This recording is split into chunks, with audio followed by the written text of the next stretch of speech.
ఇది చాలా ఇంపార్టెంట్ అండి, వెరీ వెరీ ఇంకేం చెప్పాలి, ఒక అందరూ ఫోకస్ పెట్టే వార్త. అమెరికా డాలర్ డ్రీమ్స్ మనకి గత ట్రంప్ హయాంలో చూస్తూ ఉంటే గత కొన్ని సంవత్సరాలుగా బాగా టైట్ చేశారు సిస్టమ్ని. ఇక్కడ నుంచి వెళ్ళేవారు నిజంగా అక్కడ స్థానికులకు ఎంప్లాయ్మెంట్ కల్పించే దిశగా ప్రెసిడెంట్ ట్రంప్ చాలా మెషర్స్ తీసుకున్నారు. ఇప్పుడు H1B L1 వీసా పొడిగింపు దరఖాస్తులకు మనకు తెలుసు కదా ఫీజులు విపరీతంగా పెంచేశారు. సో H1B వీసాలు కావాలంటేనే అసలు కొత్తగా ఫైల్ చేయాలంటే చాలా పెద్ద తతంగం.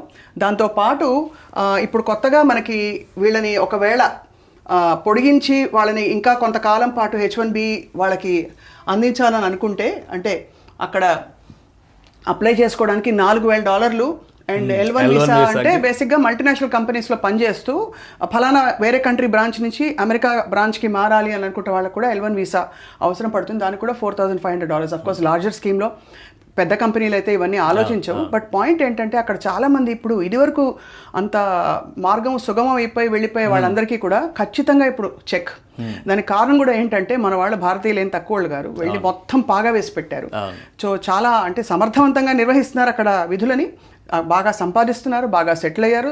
అండ్ రాబోయే రోజుల్లో మరి చూడాలి ఈసారి అమెరికన్ ఎలక్షన్ తర్వాత. ఒకటి ఏంటంటే ట్రంప్ గారి పాయింట్ ఆఫ్ వ్యూలో మనం చూస్తే మేక్ అమెరికా గ్రేట్ అగైన్ అని చెప్పి అన్నారు కాబట్టి ఆయన తీసుకున్నటువంటి మెజర్స్ అమెరికాకి బెనిఫిట్ చేసాయి. ఇండియన్స్ ఇబ్బంది పడితే పడి ఉండొచ్చు కానీ బట్ అమెరికాకి బెనిఫిట్ చేసాయి. ఎలా అంటే ఇప్పుడు నిన్నే ఒక ఇన్సిడెంట్ జరిగింది, ఆరిజోనాలో ఒక మర్డర్ జరిగింది. అతను తెలుగు అతను అక్కడి నుంచి ఎస్కేప్ అయ్యి జర్మనీ నుంచి రూట్ వేసుకొని ఇండియా వచ్చేయడానికి ప్లాన్ చేశారు. జర్మనీలో అతను అరెస్ట్ అయ్యాడు. సో ఇలాంటి యాక్టివిటీస్ జరుగుతున్న నేపథ్యంలో ఎవరైతే హైలీ క్వాలిఫైడ్ క్రీమీ పీపుల్ ఉంటారో వాళ్ళకి మాత్రమే ఆప్షన్ ఇచ్చారు. మీరు గత 10 రోజులుగా అబ్జర్వ్ చేస్తే 2 స్టెప్స్లో ఈ వెరిఫికేషన్స్ అన్ని తీసుకొచ్చారు వాళ్ళు.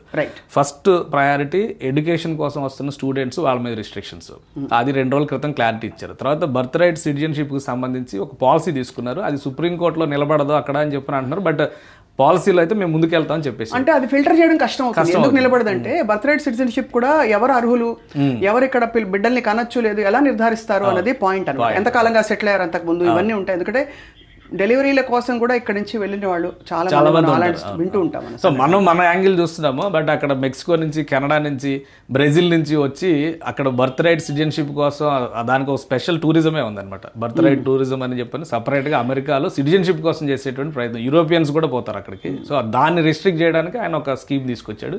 ఇప్పుడు ఉద్యోగుల్ని రిస్ట్రిక్ట్ చేయడానికి H1Bకి సంబంధించి L1కి సంబంధించినటువంటి ఫీజుల పెంపు పెద్ద మొత్తం కాకపోవచ్చు, బట్ ఇది ఖచ్చితంగా బర్డెన్ అయ్యేటువంటి విషయం అవుతుంది. రైట్.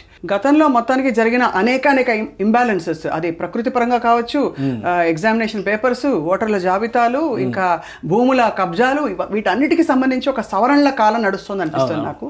సో అలాగే పాజిటివ్గా ఉందాం. మీ అందరికీ ఒక చిన్న హితం ఏంటంటే దయచేసి ఏదైనా సోషల్ మీడియాలో వార్త కనిపిస్తే వాస్తవం కానిది దయచేసి షేర్ చేసి ఫార్వర్డ్ చేయకండి. నిర్ధారించుకుని ఆ తర్వాత క్రెడిబుల్ న్యూస్కి మాత్రమే మీరు తావివ్వాలని చెప్పి ఆశిస్తున్నాం. మళ్ళీ రేపు కలుద్దాం.